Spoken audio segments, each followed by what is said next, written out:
आज मैं आप लोगों को पाश्चात्य काव्यशास्त्र के अंतर्गत मैथ्यू आर्नल्ड का समीक्षा सिद्धांत पढ़ाने जा रही हूँ। ध्यान दीजिए। आधुनिक पाश्चात्य आलोचना का प्रारंभ मैथ्यू आर्नल्ड से होता है। इनका कार्यकाल 1822 से 1850 तक रहा है। इनका साहित्यिक जीवन काव्य रचना से प्रारंभ हुआ, लेकिन बाद में ये आलोचक बन गए। मैथ्यू आर्नल्ड ने साहित्य को जीवन की आलोचना बताया। उनका समस्त साहित्य प्राचीनता और नवीनता की सीमा पर खड़ा है। उन्होंने काव्य में सरसता, स्वाभाविकता और आदि अभिजात गुणों का समर्थन किया और उनका प्रयोग काव्य में ही नहीं, आलोचना में भी किया। आर्नल्ड के समस्त काव्य सिद्धांतों को निम्नलिखित वर्गों में विभक्त किया जा सकता है। पहला है काव्य संबंधी विचार, दूसरा है आलोचना क्या है, तीसरा है कला का उद्देश्य और चौथा है काव्य में नैतिकता। आइए हम आगे देखते हैं। काव्य संबंधी विचार आर्नल्ड को साहित्यिक समीक्षा उनकी सामाजिक एवं सांस्कृतिक समीक्षा का ही एक अंश है। अपने समय की मौलिक प्रगति के साथ साथ अपने सब समय के नैतिक और आध्यात्मिक मूल्यों के लिए भी ये चिंतित थे। ये मध्यम एवं निम्न वर्ग को अराजकता से बचाकर सुसंस्कृत बनाना चाहते थे। इस कार्य के लिए ये काव्य का सबसे शक्तिशाली माध्यम मानते थे। काव्य एक ओर आनंद प्रदान करता है तो दूसरी ओर सांस्कृतिक उत्थान का माध्यम भी है। कविता की परिभाषा देते हुए उन्होंने कहा कि criticism of life under condition fixed for such as criticism, अर्थात काव्य और जीवन की आलोचना है। काव्य जीवन की आलोचना है और यह आलोचना काव्य सत्य एवं काव्य सौंदर्य के नियमों द्वारा निर्धारित और परिस्थितियों में होती है। जीवन की आलोचना का अर्थ जीवन का ऐसा प्रस्तुतिकरण है जिसमें वस्तुओं की गहन और सार्वभौम महत्ता साकार हो उठती है। दूसरा है आलोचना क्या है। मैथ्यू आर्नल्ड ने मूल रूप से साहित्य को जीवन की आलोचना कहा।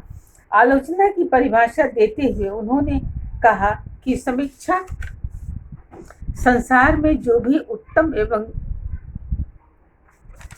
ज्ञान तथा चिंतन है उसके अधिगम एवं प्रचार का और इस प्रकार ताजा और सच्चे विचारों के प्रभाव के संस्थापक का निस्संग प्रयास है।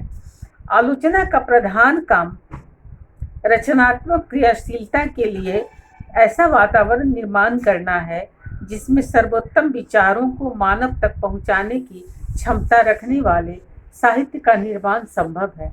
मैथ्यू आर्नल्ड आलोचना को निष्पक्ष होना आवश्यक मानते हैं। जब आलोचना वस्तुओं की व्यवहारिकता से दूर रहता है, दृढ़तापूर्वक अपने नैसर्गिक नियमों का अनुकरण करता है। इस प्रकार आर्नल्ड ने निष्पक्षता शब्द को अपने मन एवं विचारों के अनुरूप अर्थ दिया जो युग सापेक्ष है। इन्होंने सृजनात्मक शक्ति की अपेक्षा समीक्षात्मक शक्ति को महत्व दिया। साहित्य की दृष्टि के लिए दो प्रकार की शक्तियों को स्वीकारा, एक मानव की सृजनात्मक शक्ति, दूसरी समय या क्षण की शक्ति जिसके अभाव में मनुष्य की शक्ति अपर्याप्त है। समीक्षात्मक शक्ति के द्वारा कला, दर्शन, इतिहास आदि के द्वारा किसी वस्तु का यथार्थ रूप होता है। तीसरा है कला का उद्देश्य। मैथ्यू आर्नल्ड कला परम आनंद की सृष्टि है। उन्होंने कहा कि the right art is that alone which create the highest enjoyment.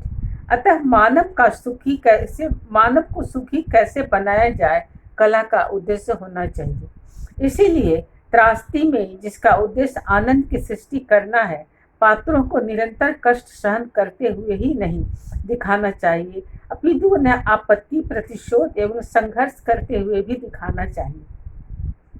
Matthew Arnold की मान्यता है कि कवि को ऐसे उत्कृष्ट विषय का चयन करना चाहिए जो स्वयं में रमणीय हो, जिससे प्रस्तुतिकरण में मानवीय अस्थायी भावों का सशक्त स्पर्श करते करके पाठकों को प्रेरणा दी जा सके, क्योंकि समस्त काव्य उसके चरम और निर्माण का कारण है। चौथा है काव्य में नैतिकता। मैथ्यू आर्नल्ड ने काव्य का उद्देश्य मानवतावादी मानते हैं, कला के महत्व को मानव जीवन के उत्थान का साधन मानते हैं। यह उत्थान काव्य में नीति तत्व के समावेश से संभव है। काव्य को लोक कल्याणकारी होना भी आवश्यक है। उनके अनुसार सर्वोत्तम काव्य वह है जिसमें हमारे निर्माण और आनंद प्रदान करने की ऐसी शक्ति हो जो अन्य में नहीं है। जिस कविता में नीति के प्रति विरोध है उसमें जीवन के प्रति भी विरोध है, और जो नीति के प्रति उदासीन है वह जीवन के प्रति भी उदासीन है। निष्कर्ष तक मैथ्यू आर्नल्ड का समस्त चिंतन और आलोचना संबंधी विचार जीवन में एकांगिकता के स्थान पर पूर्णता एवं संतुलन को स्थापित करने में संलग्न है। इस प्रवृत्ति से उनके चिंतन में दुर्बलता की प्रवृत्ति हुई, जैसे सर्जना को द्वितीय श्रेणी का साहित्य मानना, समकालीन के स्थान पर प्राचीन काव्यों को काव्य का सृजन मानना आदि। पाश्चात्य काव्य शास्त्र के अंतर्गत मैथ्यू आर्नल्ड का स्थान अग्रगण्य है। उन्होंने काव्य में निहित मिथ्या तत्वों, बाह्याडंबरों, वाक्य चातुर्य का विरोध किया। नैतिक तत्वों एवं उदात्त चरित्र को प्रतिष्ठा मिली। इस प्रकार उन्होंने काव्य को जन कल्याणकारी बताया। इस प्रकार उनका प्रभाव बहुत दिनों तक काव्य पर रहा।